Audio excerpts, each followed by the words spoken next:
नमस्कार दोस्तों। आज की इस खास पेशकश में हम भारतीय संविधान के एक ऐसे टॉपिक को पूरी तरह से समझने वाले हैं जो हर कॉम्पिटिटिव एग्जाम का आप कह सकते हैं फेवरेट टॉपिक है। मूल कर्तव्य यानी फंडामेंटल ड्यूटीज। अगर आप भी एक टॉपर की तरह तैयारी करना चाहते हैं ना, तो ये विश्लेषण सिर्फ और सिर्फ आपके लिए है। चलिए शुरू करते हैं। हम सब अपने मूल अधिकारों यानी फंडामेंटल राइट्स की बात तो खूब करते हैं, पर क्या कभी सोचा है कि हमारे कर्तव्य क्या हैं? और क्या आप ये जानते हैं कि जब 1950 में हमारा संविधान लागू हुआ था तो उसमें नागरिकों के लिए किसी कर्तव्य का जिक्र था ही नहीं। जी हाँ, बिल्कुल सही सुना। ये तो बाद में जोड़े गए। और ये क्यों जोड़े गए, कैसे जोड़े गए, बस यही है हमारी आज की कहानी का असली मजा। तो आज हम इस पूरे टॉपिक को इन 6 हिस्सों में एकदम बढ़िया से समझेंगे। पहले जानेंगे कि ये संविधान से गायब क्यों थे, फिर स्वर्ण सिंह समिति की दिलचस्प कहानी सुनेंगे, अपने 11 कर्तव्यों को एक-एक करके देखेंगे, उनका विश्लेषण करेंगे, और हाँ, सबसे जरूरी, आखिर में एग्जाम के लिए एक जबरदस्त क्विक रिविजन और टॉपर नोट्स भी बनाएंगे। तो अंत तक बने रहिएगा। तो चलिए शुरू करते हैं हमारे पहले सवाल से। आखिर हमारे संविधान को बनाने वालों ने नागरिकों के कर्तव्यों को मूल संविधान में शामिल करना जरूरी क्यों नहीं समझा? क्या थी इसके पीछे की सोच? अब देखिए, ये बात जानना बहुत जरूरी है। 1950 के हमारे ओरिजिनल संविधान ने हमें अधिकार तो दिए, लेकिन कर्तव्य नहीं बताए। उस वक्त के ज्यादातर बड़े लोकतांत्रिक देशों जैसे अमेरिका, कनाडा, फ्रांस में भी नागरिकों के कर्तव्यों को संविधान में अलग से मेंशन नहीं किया गया था। हाँ, जापान शायद इसका एक बड़ा अपवाद था। हमारे संविधान निर्माताओं को ऐसा लगा कि अधिकार और कर्तव्य तो एक ही सिक्के के दो पहलू हैं, इन्हें अलग से लिखने की क्या जरूरत? तो फिर सवाल उठता है कि ये कर्तव्य आए कहाँ से? और यहीं से हमारी कहानी में एंट्री होती है एक बहुत ही महत्वपूर्ण समिति की, सरदार स्वर्ण सिंह समिति। असल में इन्होंने ही इस अधूरे पन्ने को भरने की सिफारिश की थी। अच्छा, अब इस समिति के बारे में सबसे दिलचस्प बात है इसका समय। इस समिति का गठन हुआ था 1976 में, और ये वो दौर था जब देश में आंतरिक आपातकाल यानी इंटरनल इमरजेंसी लगी हुई थी। उसी वक्त ये महसूस किया गया कि भाई, नागरिकों को अपने अधिकारों के साथ साथ अपने कर्तव्यों के बारे में भी पता होना चाहिए। दोस्तों, यहाँ से तो एग्जाम में सीधा सवाल उठता है। समिति ने सिफारिश की थी कि कर्तव्यों का एक अलग चैप्टर हो, और अगर कोई नागरिक अपना कर्तव्य न निभाए तो संसद उस पर जुर्माना या सजा लगा सके। अरे, यहाँ तक कि टैक्स देना भी एक मूल कर्तव्य बनाने की बात कही गई थी। लेकिन सरकार ने सारी बातें नहीं मानी। एक नया अध्याय भाग 4 क और अनुच्छेद 51 क तो जोड़ दिया गया, लेकिन सजा देने वाली और टैक्स वाली सिफारिशों को रिजेक्ट कर दिया गया। शायद सरकार को लगा कि सजा देना थोड़ा ज्यादा हो जाएगा। तो ये जो ऐतिहासिक बदलाव था, ये किस संशोधन से आया? याद रखिएगा, ये था 42वां संविधान संशोधन अधिनियम 1976।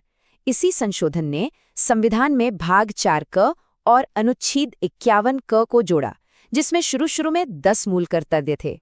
वैसे इस संशोधन को मिनी संविधान भी कहते हैं, क्योंकि इसने बहुत सारे बदलाव किए। और अब आती है एक मजेदार टॉपर वाली ट्रिक।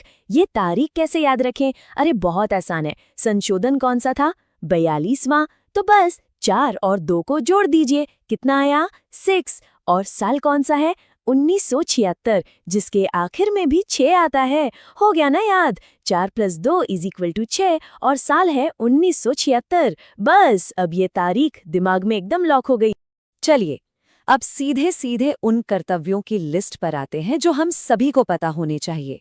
और ये सिर्फ परीक्षा के लिए नहीं, बल्कि एक जिम्मेदार नागरिक होने के नाते भी बहुत जरूरी है। तो चलिए पहले 6 कर्तव्यों पर एक नजर डालते हैं। पहला, संविधान का पालन करना और राष्ट्रध्वज और राष्ट्रगान का आदर करना। दूसरा, आज़ादी के लिए हमारे आंदोलन को प्रेरित करने वाले आदर्शों को दिल में बसाए रखना। तीसरा, जो कि बहुत ज़्यादा महत्वपूर्ण है, भारत की संप्रभुता, एकता और अखंडता की रक्षा करना। चौथा, देश की रक्षा करना और ज़रूरत पड़ने पर राष्ट्र की सेवा के लिए हमेशा तैयार रहना।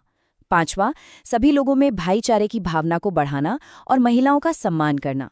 और छठा कर्तव्य है हमारी मिलीजुली संस्कृति यानी कॉम्पोजिट कल्चर की शानदार परंपरा को समझना और उसे बचाए रखना। चलिए, अब बाकी के कर्तव्य देखते हैं। सातवां है हमारे प्राकृतिक पर्यावरण, जैसे कि जंगल, झील, नदी, इन सब की रक्षा करना। आठवां है वैज्ञानिक दृष्टिकोण और ज्ञान हासिल करने की भावना का विकास करना, मतलब एक लॉजिकल और जिज्ञासु सोच रखना। 9वां है सरकारी संपत्ति को सुरक्षित रखना और हिंसा से दूर रहना। 10वां कर्तव्य है व्यक्तिगत और सामूहिक हर क्षेत्र में आगे बढ़ने की कोशिश करना ताकि हमारा देश नई ऊंचाइयों को छू सके। और 11वां, जो कि बाद में जोड़ा गया था, वो ये है कि हर माता पिता का ये कर्तव्य है कि वो अपने 6 से 14 साल के बच्चे को स्कूल जरूर भेजें। तो जैसा मैंने अभी बताया, कहानी में एक और ट्विस्ट है। 1976 में 42nd संशोधन से 10 ड्यूटीज जोड़े गए थे, लेकिन जो 11वां कर्तव्य है शिक्षा वाला, वो काफी बाद में साल 2002 में 86 संविधान संशोधन के जरिए जोड़ा गया। ये एक और पॉइंट है जो परीक्षा में अक्सर पूछ लिया जाता है, तो इसे नोट कर लीजिए। अब जब हम ये जान चुके हैं कि हमारे कर्तव्य क्या है, तो चलिए थोड़ा और गहराई में जाते हैं और इनका विश्लेषण करते हैं। मतलब इनकी क्या खासियतें हैं, लोग इनकी आलोचना क्यों करते हैं और असल में इनका महत्व क्या है। तो सबसे पहली और महत्वपूर्ण बात, इनकी कुछ खास विशेषताएं हैं। इनमें से कुछ नैतिक हैं तो कुछ नागरिक कर्तव्य। ये सिर्फ भारतीय नागरिकों पर लागू होते हैं, विदेशियों पर नहीं। और सबसे जरूरी पॉइंट, ये गैर न्यायोचित या नॉन जस्टिसेबल हैं। इसका सीधा सा मतलब ये है कि अगर कोई इनका पालन नहीं करता तो आप उसे लेकर सीधे कोर्ट नहीं जा सकते। और हाँ, इनकी प्रेरणा पूर्व सोवियत संघ यूएसएसआर के संविधान से ली गई थी। अच्छा, अब कुछ लोग इसकी आलोचना भी करते हैं। वो क्या कहते हैं? उनका कहना है कि ये लिस्ट पूरी नहीं है, इसमें वोट डालना या टैक्स देना जैसे जरूरी कर्तव्य तो है ही नहीं। कुछ कर्तव्य जैसे वैज्ञानिक दृष्टिकोण आम आदमी के लिए समझना थोड़ा मुश्किल है। आलोचक इन्हें सिर्फ नैतिक उपदेश कहते हैं, और क्योंकि इन पर कोई कानूनी कार्रवाई नहीं हो सकती तो इनका कोई खास फायदा नहीं है। लेकिन इन आलोचनाओं के बावजूद इनका महत्व बहुत ज्यादा है। ये कर्तव्य हम नागरिकों के लिए एक रिमाइंडर की तरह हैं कि अधिकारों के साथ साथ हमारी कुछ जिम्मेदारियां भी हैं। और हाँ, एक और बहुत ही दिलचस्प बात है, ये अदालतों के भी काम आते हैं।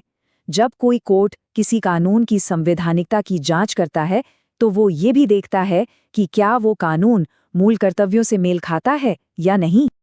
चलिए दोस्तों, अब समय आ गया है उस हिस्से का जिसका आप सबको इंतजार था। एक तेज तर्रार क्विक रिवीजन। पेन और पेपर तैयार रखिए, क्योंकि यहाँ से यूपी कांस्टेबल, एसएससी, रेलवे, लेखपाल हर परीक्षा में सवाल बनना लगभग तय है। तो चलिए फटाफट नजर डालते हैं संविधान का कौन सा भाग। भाग 4 क, अनुच्छेद 51 क। कौन सी समिति? सरदार स्वर्ण सिंह समिति। प्रेरणा कहाँ से? पूर्व सोवियत संघ से। मूल कर्तव्य कितने थे? 10, जो 1976 में 42वें संशोधन से आए। अभी कितने हैं? 11। 11वां कब जुड़ा? 2002 में 86वें संशोधन से। और इनकी प्रकृति कैसी है? गैर न्यायोचित। बस इतना याद कर लिया तो समझो 1 नंबर पक्का। और अब इस पूरे विश्लेषण का सार। ये वो स्लाइड है जिसे हर टॉपर अपने नोट्स में सबसे पहले शामिल करता है। ये है आपकी टॉपर नोट्स वाली स्लाइड। इसमें मूल कर्तव्यों से जुड़ी हर जरूरी जानकारी एक ही जगह पर है। मैं तो कहूंगा इसका स्क्रीनशॉट ले लीजिए या अभी के अभी इसे अपने नोट्स में लिख लीजिए। संवैधानिक प्रावधान, प्रेरणा का स्रोत, समिति, संशोधन, संख्या, प्रकृति, सब कुछ एक ही टेबल में। परफेक्ट रिवीजन के लिए इससे बेहतर कुछ हो ही नहीं सकता। तो आज का ये सफर हम इस एक सवाल के साथ खत्म करते हैं। अगर कर्तव्यों को कानून द्वारा लागू नहीं किया जा सकता, तो फिर एक लोकतंत्र में इनकी असली ताकत क्या है? सोचिएगा जरूर। शायद इसका जवाब कानून की किताबों में नहीं, बल्कि हम नागरिकों के ज़मीर में है। अगर आपको ऐसे ही और दिलचस्प विश्लेषण पसंद है तो इस प्रस्तुति को लाइक करें और अपने दोस्तों के साथ ज़रूर शेयर करें ताकि वो भी इसका फ़ायदा उठा सके। और हाँ, हमारे साथ जुड़े रहने के लिए हमें फॉलो करना बिल्कुल मत भूलिएगा। आज हमारे साथ जुड़ने के लिए आपका बहुत बहुत धन्यवाद। मिलते हैं अगली बार एक नए और मज़ेदार टॉपिक के साथ।